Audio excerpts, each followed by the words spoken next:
네, 오늘 말씀은 요한복음 이어서 3장 22절로 30절까지 말씀입니다. 요한복음 3장 22절로 30절까지 말씀입니다. 제가 봉독해 올리겠습니다. 그 후에 예수께서 제자들과 유대 땅으로 가서 거기 함께 유하심에 세례를 베푸시더라. 요한도 살렘 가까운 에논에서 세례를 베푸니 거기 물이 많음이라. 그러므로 사람들이 와서 세례를 받더라. 요한이 아직 옥에 갇히지 아니하였더라. 이에 요한의 제자 중에서 한 유대인과 더불어 정결 예식에 대하여 변론이 되었더니 그들이 요한에게 가서 이르되 랍비여, 선생님과 함께 요단강 저편에 있어 있던 이 곧 선생님이 증언하시던 이가 세례를 베풀매 사람이 다 그에게로 가더이다. 요한이 대답하여 이르되 만일 하늘에서 주신 바 아니면 사람이 아무것도 받을 수 없느니라. 내가 말한 바 나는 그리스도가 아니요 그의 앞에 보내심을 받은 자라고 한 것을 증언할 자는 너희니라. 신부를 취하는 자는 신랑이나 서서 신랑의 음성을 듣는 친구가 크게 기뻐하나니 나는 이러한 기쁨으로 충만하였노라. 그는 흥하여야 하겠고 나는 쇠하여야 하리라 하니라. 아멘. 오늘은 페이스 메이커라는 제목으로 은혜를 나누고자 합니다. 이 3월달, 4월달, 봄, 그 다음에 가을이 되면 우리 교회 주변에 꼭 큰 행사가 있습니다. 행사가 어떤 행사가 있냐면 시에서 하는 행사인데요. 서울시 마라톤 경기를 꼭 합니다. 그것 때문에 우리는 골치가 아픕니다. 아무튼 교통을 통제해 가지고 꼭 합니다. 저기 광화문 이수신 장군 동상으로부터 시작해서 여기 잠실 운동장까지 이렇게 오는 경기거든요. 제가 한번 찾아봤어요. 이렇게 얼마큼 하면 들어오는가 지도를 보니까 자전거로 여기 타면 한 1시간 10분, 그걸 빨리 오더라고요. 검색해 보니까 1시간 10분이면 오더라고요. 걸어오면 4시간이 걸립니다. 4시간. 그래서 마라톤 하고에서 온다면 한 2시간 안에는 들어오겠죠. 그렇게 먼 거리를 이렇게 뜁니다. 이렇게 축도로 뛰는데 마라톤에서 이렇게 가장 중요한 것이 뭐냐, 우승하기 위해서 가장 중요한 것이 뭐냐라고 이렇게 제가 물으면 아무 말씀 안 하겠죠. 아무튼 마라톤에서 가장 중요한 것은 뭐 체력도, 그다음에 정신력도, 그다음에 운동화도 중요하고 다 중요한데 뭐가 가장 중요하냐면 페이스 조절이 가장 중요합니다. 속도를 조절해야 됩니다. 왜냐하면 마라톤은 42.195km를 쉬지 않고 뛰어야 되기 때문에 100m 경주하는 자와 같이 그렇게 달릴 수는 없습니다. 속도 조절을 잘 해야 돼요. 잘 해야 됩니다. 그래서 이제 국제 마라톤 대회나 올림픽에서 이렇게 마라톤 대회를 할 때 마라톤 이 국가대표 선수들이 어떻게 속도 조절을 하냐면 페이스 메이커라는 선수를 보고 속도 조절합니다. 페이스메이커라는 선수는 어떤 선수냐면 42.195km를 뛰는 것이 아니고 30km만 뜁니다. 30km. 그도 국가대표 선수입니다. 30km만 뛰도록 훈련하고 몸이 그렇게 만들어져 있어요. 그 페이스메이커가 하는 일이 뭐냐면 딱 2가지인데요. 자기가 이렇게 마라톤을 하면서 상대편 선수들의 페이스를 망가뜨립니다. 빨리 뛰었다가 천천히 뛰었다가 하면서 상대편 선수들이 이 페이스 조절을 할 수 없도록 그렇게 만드는 거예요. 2번째는 뭐냐면 자신의 선수들이, 자신의 팀에 속한 선수들이 페이스를 제대로 끌어올릴 수 있도록 그렇게 돕는 역할을 하는 것입니다. 그렇게 페이스메이커는 자기의 우승을 아니고 타인의 우승을 위해서 이렇게 뛰는 자들이죠. 만약에 페이스메이커가 그것을 아니하고 자기가 우승을 해보겠다고 뛰면 어떤 일이 발생하느냐? 첫째, 우승을 할 수가 없습니다. 왜냐하면 그는 30km만 달리도록 그렇게 훈련되어 있고 몸이 만들어져 있단 말이죠. 근데 욕심이 내서 내가 이번에 1등을 해봐야지 해서 42.19km를 뛰었다. 못 뜁니다. 그렇게 안 돼요. 두 번째는 어떤 이유가 발생하냐면 자기도 우승을 못할 뿐더러 자기 팀도 우승을 못합니다. 왜냐하면 자기 팀의 페이스 조절은 그 페이스 메이커를 보고 속도를 조절한단 말이죠. 근데 그 친구가 느닷없이 앞으로 치고 나가면 빨리 나가야 되는가 보다 이러고 빨리 치고 나가고 막 이렇게 한다. 그렇게 되면 결국은 페이스 조절의 꽝입니다. 꽝. 우승을 못합니다. 이처럼 페이스 메이커의 역할은 굉장히 중요합니다.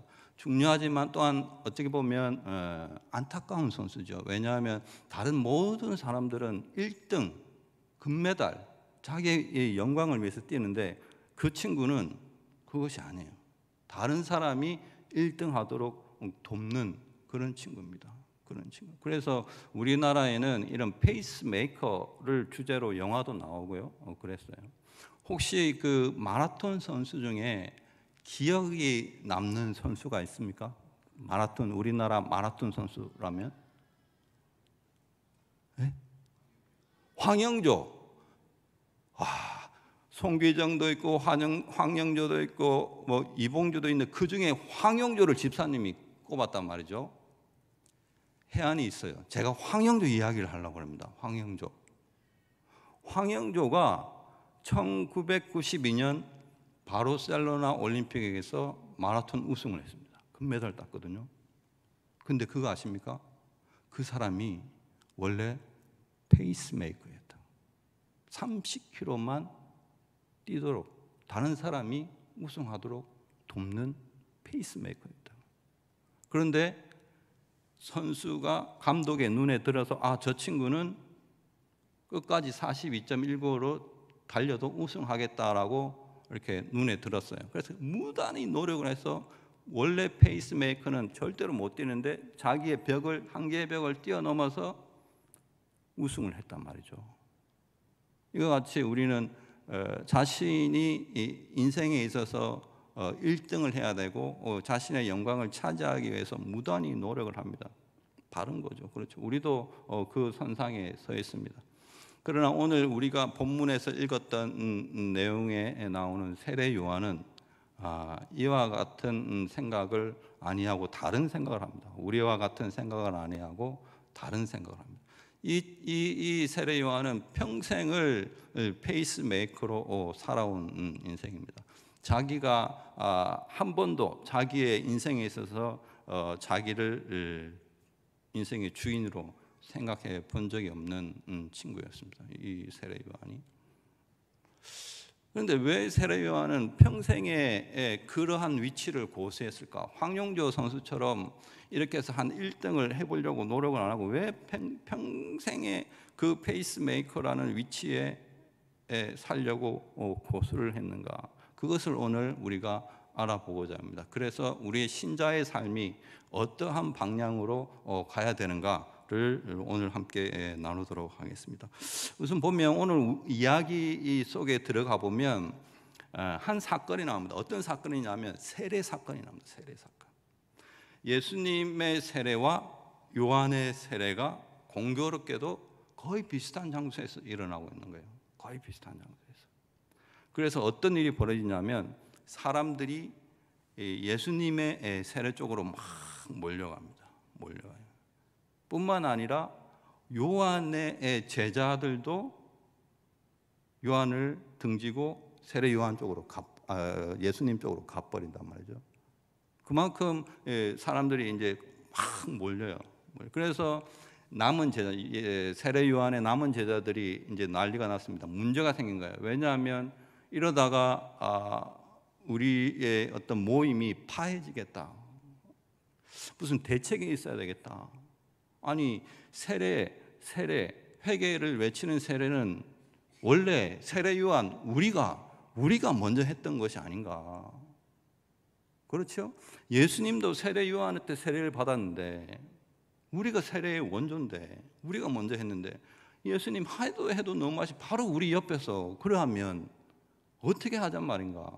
이러한 질문들이 터져 나왔습니다. 그 예수님의 세례에 대해서 우리가 생각을 해볼 때 우리가 오해하고 있는 것이 있는데, 예수님이 직접 세례를 베푼 것이 아니에요.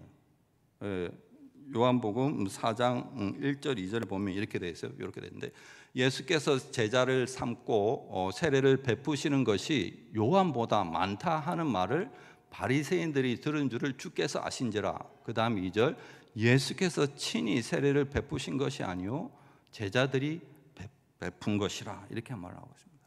제자들이 베풀었다.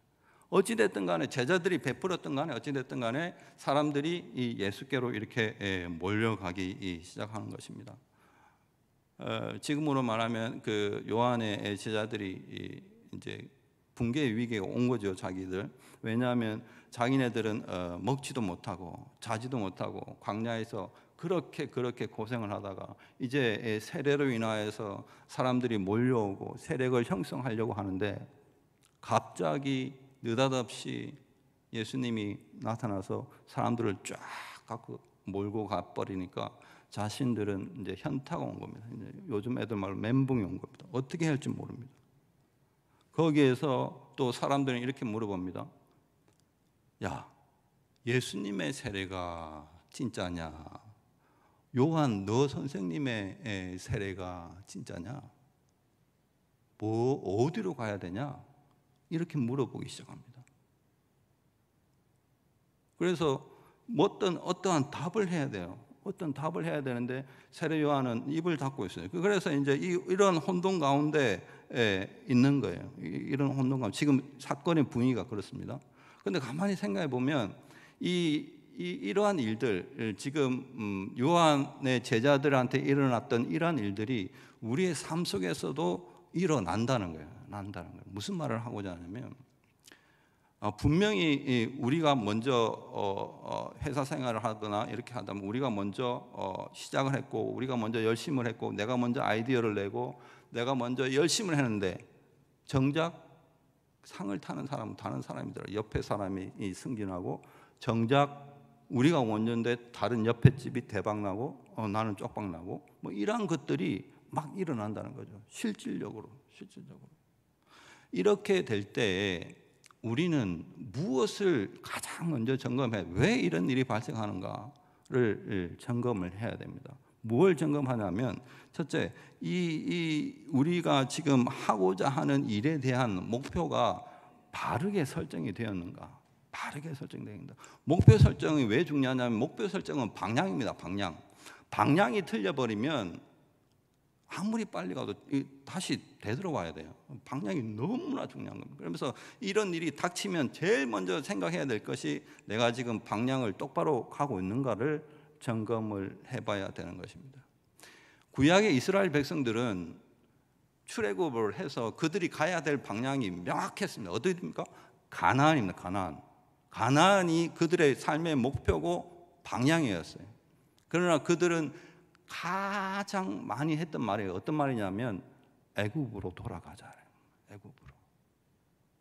애굽에서 종살이에서 건져냈는데 애굽으로 돌아가자라는 말을 광야에서 제일 많이 했다고요. 방향성을 상실해 버린 겁니다. 왜 그들은 자꾸 애굽으로 돌아가자고 했을까? 그들은 육체적 필요와 결핍에 이기지 못해서 자꾸만 애굽으로 돌아가자입니다. 애굽에서 종살이 할 때는 그나마 먹는 거라도 먹고 살았는데, 이 광야에서 이 만나 쪼가리랑 먹고 이거 어떻게 살아란 말이냐라고 불평이 나와서 모세를 죽이려고까지 했던 사람들입니다. 여기 민수기에 보면 그렇게 되어 있거든요. 민수기 11장 5절 6절에 보면 이렇게 됩니다. 그들이 이렇게 말합니다. 우리가 애굽에 있을 때에는 값없이 생선과 오이와 참외와 부추와 파와 마늘들을 먹은 것이 생각나거늘, 이제는 우리의 기력이 다하여 이 만나 외에는 보이는 것이 아무것도 없다. 그들이 애굽으로 돌아가자고 하는 이유는 바로 이것입니다. 자기네들이 익숙하단 말이죠. 익숙하다고.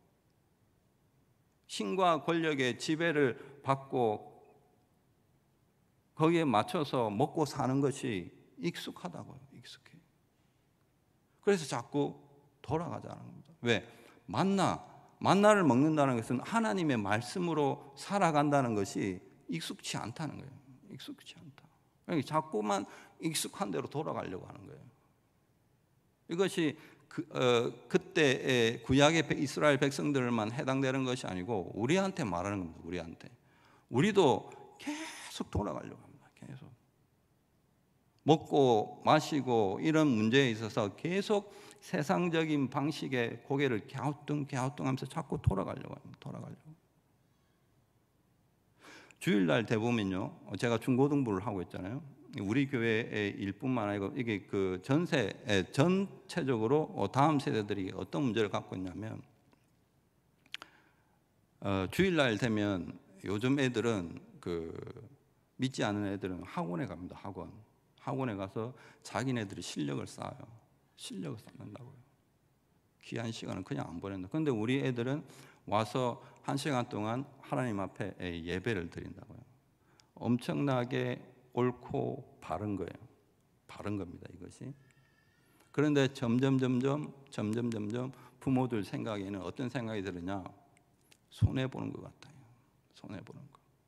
다른 애들은 이 시간에 나가서 유명한 강사 선생님 밑에 배우고 실력을 쌓아가는데 우리 애들은 이게 뭐냐? 라고 해서 어떻게 생각을 했냐면 그 학원 시간에 맞춰서 그나마 드릴 수 있는 예배가 어디 있냐라고 찾기 시작해요. 교회를 바꿔버립니다. 교회를. 그런 식으로. 교회를 바꿔버려요. 그 다음에 시험 기간이 돼서 기말고사, 중간고사 이렇게 되면 학원에서 특강을 하잖아요.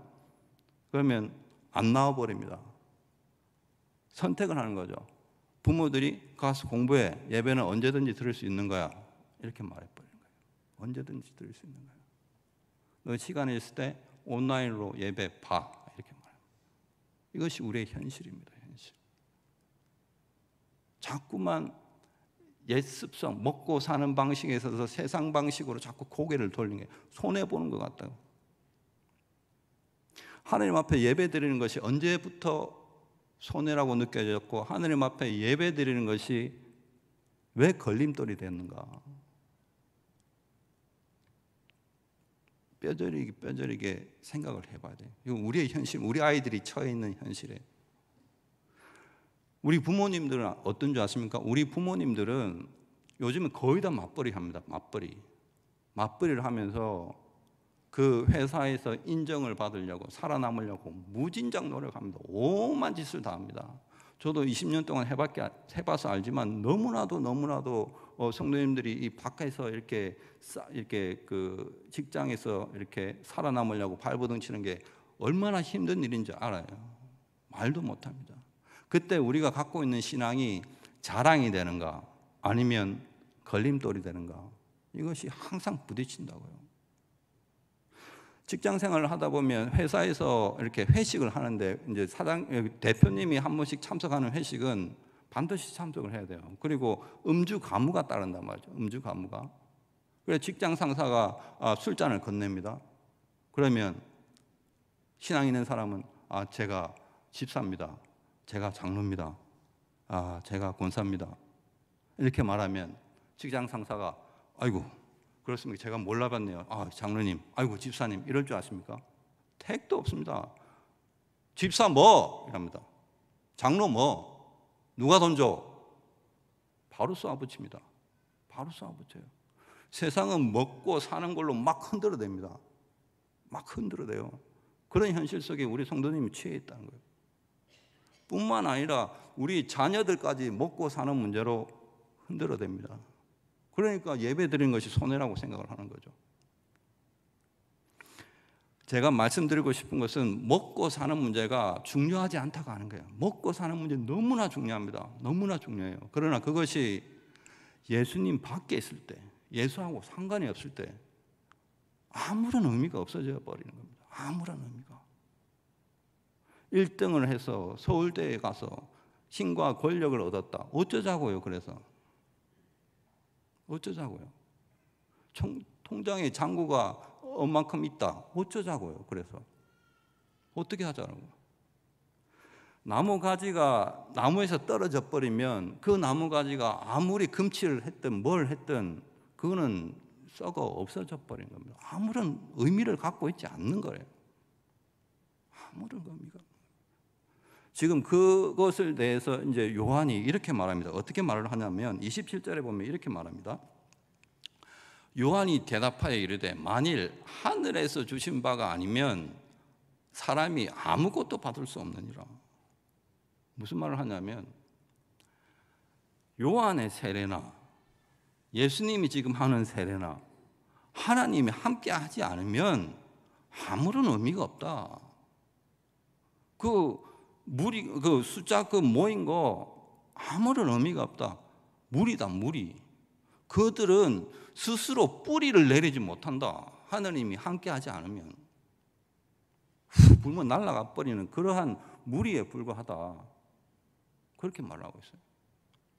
마찬가지입니다. 우리가 이렇게 교회 현실을 보면 어떤 교회는 몇천 명이 모이네, 우리 교회는 몇 명이 모이네 이렇게 하죠. 숫자가 중요한 것이 아닙니다. 숫자가 몇 명이 모이든 그곳에 하나님이 임재해 계시는가, 하나님의 능력이 나타나는가, 이것이 핵심입니다. 핵심. 이것이 삶의 방향이고 목표입니다. 목표. 이걸 점검을 해야 되는 거예요. 자, 그러면 좀 더 들어가 보면, 그러면 구체적으로 우리 삶에 있어서 방향이 어딘가, 목표가 어딘가 라고 물어봤을 때 가나안입니다. 가나안. 왜 생뚱맞게 가나안이냐면 가나안은 하나님의 나라를 대표하는 겁니다. 하나님의 나라를 의미하고 있어요. 반대로 애굽은 세상을 대표하고 의미하고 있는 것입니다. 애굽이 목표하는 것하고 가나안이 목표하는 것하고는 완전히 다릅니다. 애굽이 목표하는 것은 뭡니까? 만사형통입니다. 만사형통. 안심하고 편하고 만사가 형통하는 것이 애굽의 목표입니다. 그 목표를 이루기 위해서는 모든 수단이 정당화됩니다. 정당화돼요. 남의 것을 빼앗거나 속이거나 심지어 죽여버리더라도 만사형통을 위해서라면 그것이 정당화되는 것이 애굽의 법이고 목표입니다. 이러한 것에 비하여서 우리 가나안, 하나님의 나라는 무엇을 목표로 하는가? 만사형통인가? 아니에요. 잘 들으세요. 우리의 목표는 만사형통이 아니고 우리의 목표는 거룩함에 있다는 거예요. 거룩함에. 거룩함은 무엇이냐면 하나님이 어떠하신가? 하나님이 어떠하신가? 그 앞에서 내가 어떠한 존재가 되어야 되는가를 알아가는 게 거룩함입니다. 하나님이 어떠하신가 그 앞에 나의 존재와 가치가 새롭게 되는 거예요. 새롭게. 그것이 거룩이고 신자의 정체성입니다. 정체성. 이걸 잃어버리면 안 돼요. 그러면 어떻게 그 거룩함, 신자의 정체성이 발현되는가? 이렇게 오늘 말씀에 이렇게 발현된다고 합니다. 28절 말씀이거든요. 내가 말한 바 나는 그리스도가 아니요 그의 앞에 보내심을 받은 자라고 한 것을 증언할 자는 너희니라. 그러니까 자신이 이 정체성을 어디서 확인하느냐? 세례 요한은 나는 그리스도가 아니요. 나는 내가 삶의 주인이 아니요. 한 번도 나는 내 삶에 있어서 내가 주인이라고 생각해 본 적이 없다. 왜? 나는 그리스도가 아니기 때문에. 나는 그리스도가 아니다. 여기에 대한 어떤 자기 정체성, 우리는 우리의 삶에 있어서 이런 자기 정체성을 확보하려면 제일 먼저 자기 부정이 들어가요. 나는 아니다. 나는 아니다. 뭐가 아닌데? 나는 내 인생의 주인이 아니다. 이 단계를 꼭 거쳐야 됩니다. 이 단계를 거쳐야 그 다음 단계의 질문이 나옵니다. 그러면 나는 뭐란 말인가 도대체? 나는 뭔데 이 땅에 던져져서 어떻게 내가 만들어져 가는 가? 나는 뭔가라는 거예요. 이에 대해서 세례자 요한은 나는 보내심을 받은 자다. 보내심을 받은 자. 보내심을 받은 자라는 것은 보낸 자의 일을 하는 자다라면 보낸 자의 일을 하는 자다. 보낸 자의 일이 어떤 자냐? 보낸 자는 보내심을 받은 자로 하여금 어떠한 일을 하고자 하느냐 하면 29절은 이렇게 표현합니다. 이 일을 하고자 하는 거예요. 신부를 취하는 자는 신랑이나 서서 신랑의 음성을 듣는 친구가 크게 기뻐하나니 나는 이러한 기쁨으로 충만하였노라. 결론적으로 말씀드리면 하나님의 기쁨에 동참하는 것이 보낸 자의 삶의 목표입니다. 결론부터 말씀드리면 신부는 뭐냐면 여기에 나오는 신부는 영적 이스라엘 백성입니다. 하나님의 백성이죠. 신랑은 우리가 잘 알듯이 예수 그리스도가 신랑이 됩니다. 친구는 세례 요한을 말하고 있는 거예요. 그러면 신부는 누가 취합니까? 이스라엘 백성, 영적 이스라엘 백성은 누가 취합니까? 신랑 대신 예수님이 취합니다. 예수님이 취해요. 그러면 친구는 뭐합니까? 친구는 두 가지 일을 합니다. 두 가지. 첫째, 신부를 신랑에게로 인도하는 일을 합니다. 신부를 신랑에게로 인도하는 일을 합니다. 하나님의 백성을 예수 그리스도 앞에 하나님 앞으로 인도하는 일을 하는 것이 친구가 된 자의 역할입니다. 두 번째가 뭐냐면 신랑이 신부를 맞이할 때 예수 그리스도가 자기 백성을 맞이할 때 그 기쁨을 신랑의 기쁨을 함께 나누는 것이 친구의 역할입니다. 분명하게 말하고 있는 거예요. 자, 그러면 좀 더 구체적으로 말씀을 해보면 우리가 그러면 오늘날에 있어서 그러면 그 친구의 역할은 누구한테 주어졌는가? 오늘 본문은 그 친구가 세례자 요한인데 오늘은 그 친구의 역할이 누구한테 주어졌는가? 예수의 제자들한테 주어졌어요. 예수의 제자들한테 예수는 친구라고 그랬어요. 그러면 예수의 제자들은 뭔가? 예수의 제자들은 예수의 말씀을 따르는 자들입니다. 오늘 신자된 우리가 예수의 제자들이에요. 그러면 그런 역할을 우리에게 위임했다는 거죠. 우리한테 주었다. 그러면 그 역할을 감당하려면 어떻게 해야 되는가?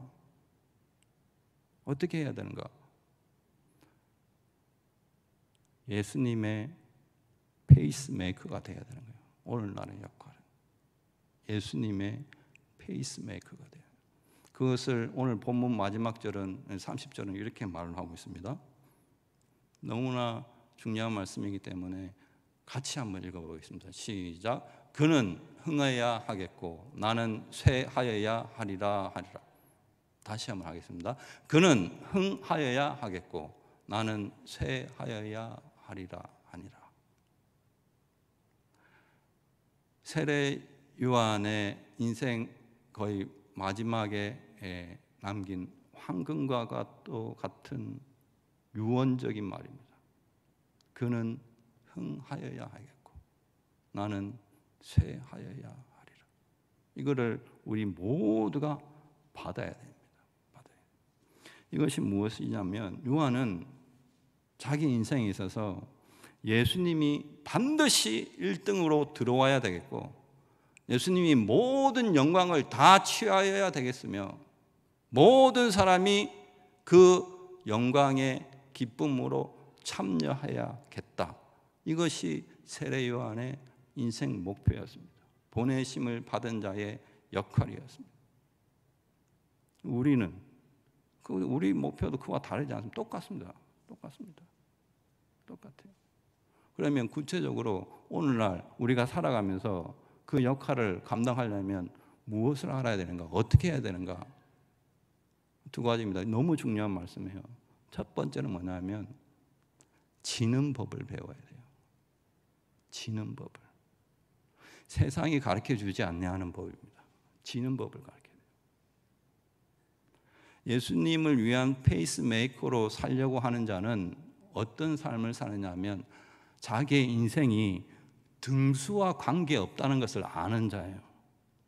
1등을 하기 위해서 사는 자가 아니고 예수님이 1등으로 해야 되기 때문에 자기는 등수와 관계없는 거예요. 세상은 우리로 하여금 1등이 모든 가치를 갖고 간다. 1등이 모든 영광을 갖고 간다. 너도 1등 해라. 이 가치를 받아서 살아라 라고 합니다. 그러나 우리는 나는 아니요. 아니요. 이렇게 말을 해요. 아니요. 왜? 세상이 주는 가치보다 예수 그리스도가 주는 가치를 우리가 받았단 말이에요. 받았다고. 그게 뭐냐? 구체적으로 뭐냐 그게? 그것이 두 번째 교훈입니다. 경기 중에 지치고 쓰러진 자를 도와야 되는 겁니다. 경기 중에 지치고 쓰러진 자를. 이것은 세상이 생산해낼 수 없습니다. 세상이 흉내낼 수가 없습니다. 오직 우리만이 할 수가 있는 것이에요. 우리만이.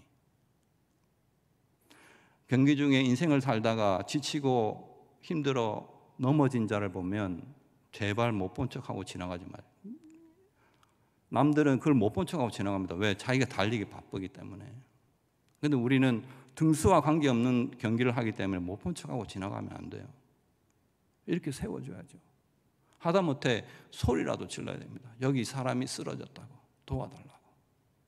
그렇게 해야 돼요. 힘들고 지쳐가지고 더 이상 못 뛰겠다고 주저앉으면 비난하지 마세요. 아이고 의지가 약한 놈, 아유 이게 뭐 능력이 안 되는 놈, 나는 처음부터 그럴 줄 알았어. 이렇게 하지 마세요. 옆에 같이 앉아가지고 쉬세요. 같이. 괜찮아요. 호흡을 같이 하세요. 그 넘어진 자들하고 같이. 인생의 짐이 무거워서 나 이제 경기 포기할래 라는 사람을 혹 만나거든. 손을 잡아주세요. 손을. 그러면 안 된다고. 손을 잡아주세요. 그리고 뒤에서 밀고 같이 어깨동무를 하고 꼴등으로 들어오더라도 그렇게 하세요. 그것이 신자의 명예입니다. 명예. 신자의 명예라고요. 세상이 흉내낼 수 없는 명예입니다. 그리해야 예수 그리스도가 1등으로 들어갑니다. 모든 영광을 예수님이 받게 됩니다. 그리할 때. 바라옵기는 동원의 모든 성도님들이 우리 인생을 그렇게 아름다운 경기로 살아갔으면 좋겠어요. 아름다운 경기로.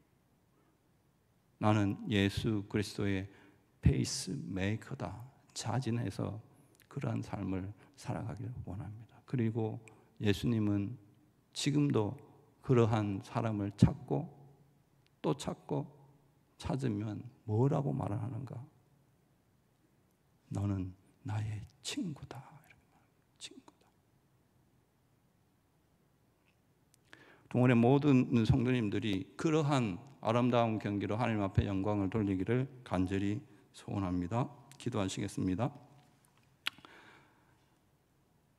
하나님 아버지 은혜를 감사드리옵나이다. 모든 사람들이 자신의 영광을 위하여 목표점을 향하여 뛰어갈 때 우리는 아니라 말할 수 있는 믿음을 더하여 주옵소서. 우리가 달려가는 길에 어떠한 고난과 어려움이 있을지라도 예수께서 1등으로 들어가야 된다는, 예수께서 모든 영광을 취해야 된다는 그런 생각으로 살아가게 하옵소서. 그는 흥하여야겠고 나는 쇠하여야 하리라. 이것이 모든 신자된 자의 삶의 목표이고 방향이기를 원합니다.